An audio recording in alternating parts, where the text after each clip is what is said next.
Bonjour Bagolois. Pour la Moukananga Sikoyo.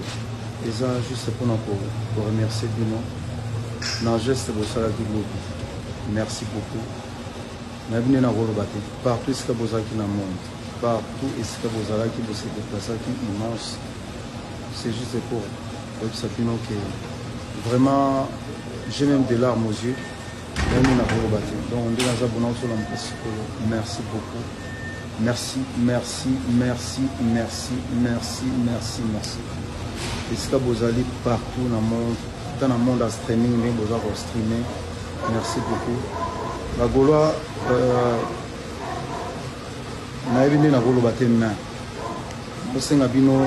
merci beaucoup.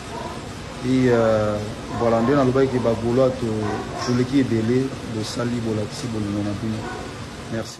Surtout les nasenga qui est dans le stade, moto zokate, tout va bien décider ça la matin. Merci de la vouloir. Ça montre que nos bisous, aux abana tokola bien, tokola en éducation. Merci beaucoup. Partout ce que vous allez, vous avez un message dans la main, vous avez merci surtout. Donc, Bagola, tu as étiqué. Merci beaucoup. Avec beaucoup d'humiliation, nous avons encore merci. Nous avons Pongi, Sikoyo. Donc, nous avons partagé nos messages pour eux. Merci beaucoup. Nous avons Pambola Golo, nous sommes sur Kazani.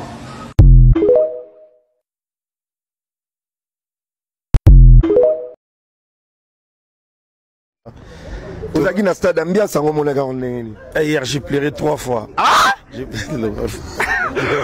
Et finalement, donc ça dit 95% de la maison mère auto bétara full. Et en fait, lobby. Non, rien à dire. Sima, moi-même j'étais derrière Sima qui plein et qui blindé. Sima, il y a beaucoup de gens qui Sima ça dit que stade à lobby, à part Werason de Sala yango.